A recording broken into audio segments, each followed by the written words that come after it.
Brandon Nimmo. That's a big name. They signed Kodai? I think Kodai. Senga? Kodai? Oh, Sanga. Senga. They signed the Japanese pitcher Senga. He was the one that was the most highly touted Japanese player to post. They signed left-hand pitcher Jose Quintana. What's that, BBD? He not posted. He was like normal free agent. He plays for the. You know what? Jolly Olive did a whole video on the YouTube channel all about Senga. Yeah. And now he's on Jolly Olive's team, the Mets, and I'm sure he did a Mets reaction on Shea Station with Jerry Blevins. So if you want a really deep dive, definitely check out the Jolly Olive video all about him because it is interesting. His team wouldn't allow him to post, so he has to come over later, but he's an unrestricted free agent that way. Played for the team that's like never posted somebody. Yes. The Mets grabbed him. They traded for Brooks Raley, and they signed David Robertson. They're making a ton of moves. Can I throw the one take to you, Trev, that I saw? Because when they signed Verlander, I said, I'd rather Verlander for 2 than DeGrom for 5 on these contracts. Well, now they got Senga, Verlander, and Quintana for the same money the Rangers got DeGrom. They got 5 years of DeGrom for whatever it was, 100 and something, 80. And the Mets got Senga, Quintana, 2 years of Quintana, 5 years of Senga, 2 years of Verlander for the same money. I like the Mets package way better because it's a little less injury failure proof. I can see how that take is out there. And, on the surface level, I also agree with it. I mean, I thought DeGrom was going to go high level AAV short years. He wanted to stay somewhere and be settled. That's what he chose. I'm happy for him. But I think you also have to, account for, look, Walker's not there anymore. Bassett's not there anymore. So it's a little bit bigger than that. But I mean, if you're looking at it that way, that money that they had to spend on DeGrom, they got these 3 guys. It's good. They have a lot of starting pitching, and that's what you need. They have about 6 starters now that they can draw from. And, I'm curious to see Senga. I went and watched some video on him, as people have been talking about him, where he was going to sign. I wanted to see what's this guy featuring. I mean, and honestly, I know this is like a lazy comparison, but really it's kind of the best. It's a Shohei Ohtani type. I mean, Japanese pitchers have a way that they pitch, and this guy's incredible, though. I mean, triple-digit fastball. His splitter is really, really nasty. Then his 2 complementary pitches are they're all right. He's got a decent slider. Curveball's he can add and subtract, shape it a little bit. But the splitter's nasty. And the thing about splitters is you don't see him a lot in Major League Baseball. So when a guy has a good one, it gives hitters problems. Because you don't see them. So I'm excited for the Mets. I mean, look, Steve Cohen came in, promised something. He promised the World Series, promised he was going to spend. Well, he's been spending. And I think now we're going to find out, can you buy a championship? Because he's trying to right now. And they are the oldest staff in MLB, so if you wanted to pick through it, the ages there are kind of really high. And Jake, as our resident ageist, do you have thoughts on that? Yeah. Hey, right now on paper, it looks awesome, right? It's Verlander, Scherzer at the top, best 1-2 punch in baseball. We love that. Verlander will be 40. Scherzer will be 39 next year. Senga at the 3. Let's find out. I honestly, anytime there's an easy out for me, I'm going to take it. I have no idea. Senga could be one of the best pitchers in the league next year, or Senga could be kind of lost, right? What's his hand size? We don't. That's what everyone's asking. I know, Jimmy, you talk about pocketing that splitter deep in there. Because he actually calls his pitch a forkball, Trev. The ghost fork. Yeah, I mean, gyro ball. The Japanese pitchers love naming their pitches and saying it's nasty. I know it's nasty, but it is really like a forkball. You can see it's kind of knuckling and dropping, almost like a 12-6 curve more than a splitter which darts and dives away. The Japanese ball is smaller, so that's why a lot of Japanese pitchers have splitters, because the ball is smaller, easier to wrap your fingers around it. It's also why Tanaka comes over, throws a splitter with the MLB ball, and strains his forearm, because that is the result of that. So that doesn't make any sense to me. We should all be playing with the same baseball. I don't understand. Get it? Yeah. It's a Japanese league, so it's completely different. I'm fine with different countries having, in Russian basketball, they make a half court shots, game over, whatever that rule is. Good rule. Yeah. Yeah, the age of the pitchers. North Korean basketball. There's going to be a point we check in this year, and you're going to have to rest Scherzer at some point, or does he get banged up? And this rotation is going to look a lot different. Like where are we going to be at in May if, say, Max Scherzer needs to take 3 weeks out for back spasms or something like that, and Senga's still adjusting. Now your 1-2 is Verlander, Senga, Carrasco. What's he going to look like this year? He's going to be 36. Quintana, I mean, honestly, I kind of like the Quintana move the most. Go look at that dude's Baseball Reference. Yeah. He's just Consistent. He's just pitched really well for a long time, and he, kind of got hurt, built himself back up on the 1-year deal, which is what you're supposed to do. And yeah, I mean, for what that guy is just going to give you as a quote unquote fifth starter, you gotta love. So, I mean, the overlying story, because we haven't even got to Nimmo yet, but Uncle Steve rolling out the wallet like we hoped he would. God, it's a great time to be a Mets fan. You don't hear those words a lot, but it truly is. Well, they do have Lucchesi and McGill go to Peterson the and depth. They do have depth there. Yeah. Someone will get injured, and maybe Scherzer even gets like a phantom IL. He definitely should at this point. I do want to come at some people that were calling Verlander injury prone. He's like the least injury prone pitcher. He had one injury. It was Tommy John. Right. When you throw 482 starts in your career, you're probably going to run into Tommy John. Other than that, the dude's like the least injury prone starting pitcher ever. Like injury prone means like nags here and there. You miss starts, like, a lot of 10-day, 14-day IL stints, or, the you're missing starts every year. The strain becomes the pulled muscle becomes this. And Quintana, I think, also makes a lot of starts. Like he had the injury recently, which I think was the first one. Scherzer, he's been injury prone recently. And I think Senga does have a history of that. But they were lumping like Verlander, like he's the least injury prone pitcher when he doesn't have Tommy John. He has one big, fairly recent injury, and before that, I think he has like one IL stint ever. Yeah.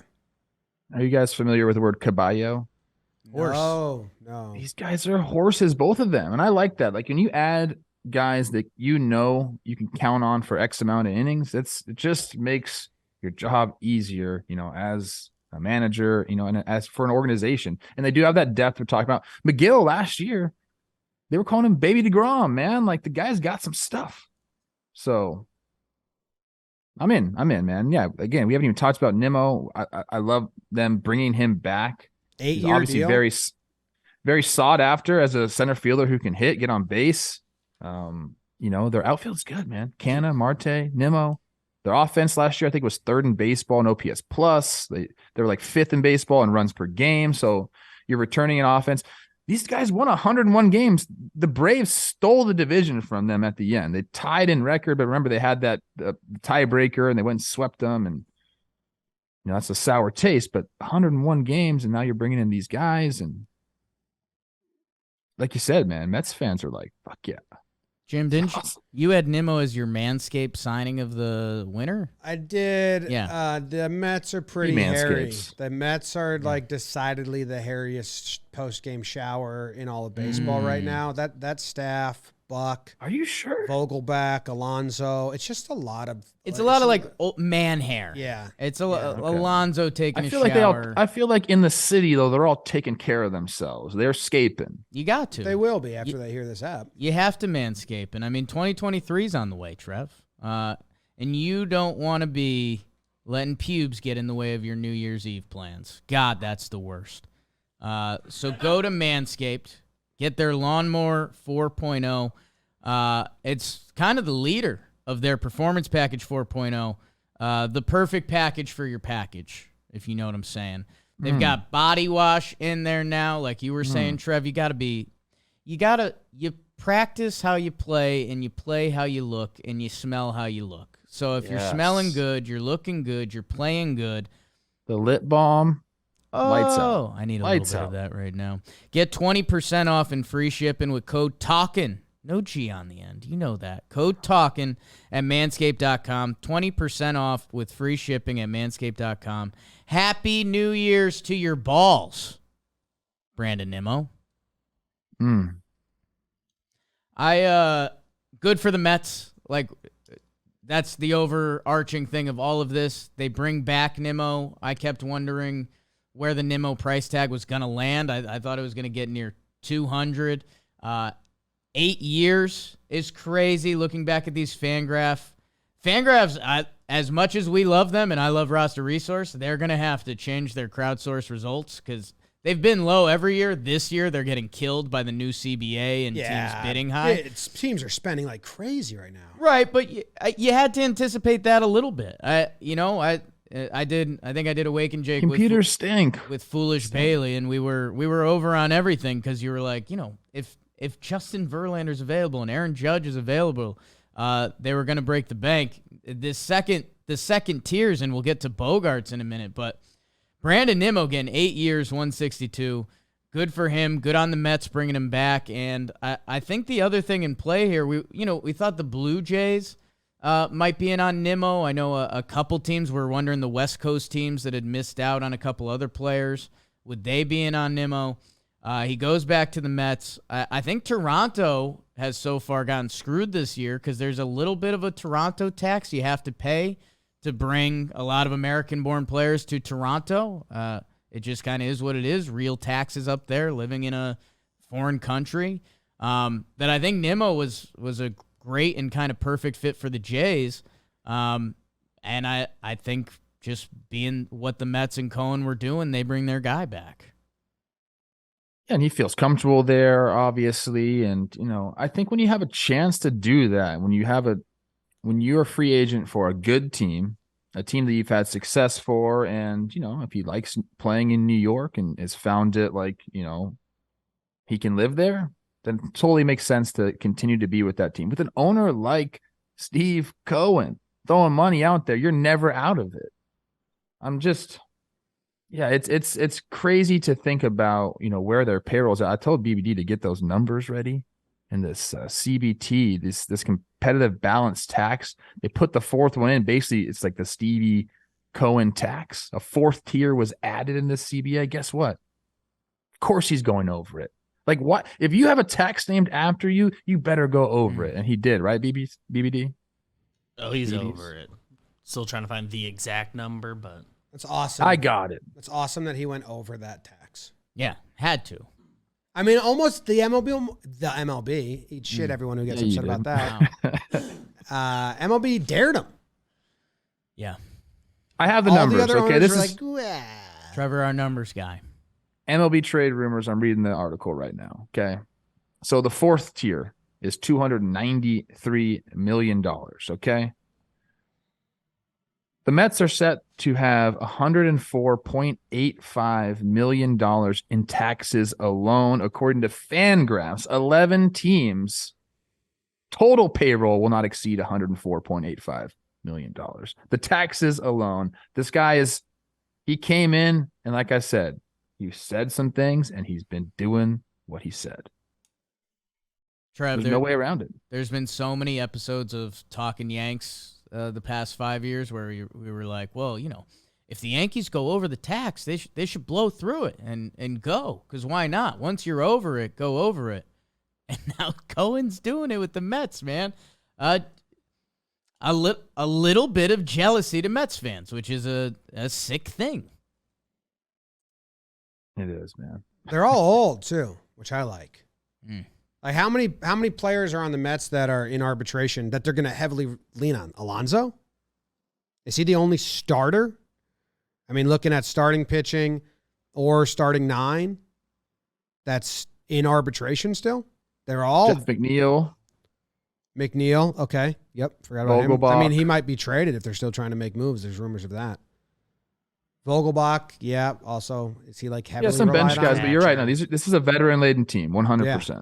Yeah, and then you got Buck running it, so that's cool. David Robertson snuck in at the end there. I like that. Yeah, you know D-Rob. what? He had a great year last year. Now they traded for Brooks Raley from Tampa. Like anytime you can steal a pitcher from Tampa, you do it. So you got Diaz obviously in the back end. You have David Robertson back there, Raley, Drew Smith. I mean, they have some names. They can go get more. I think they probably will. like certain teams value like one side of the ball. It seems like they'll pay hitters or they'll pay pitchers. The Mets value all sides of the ball.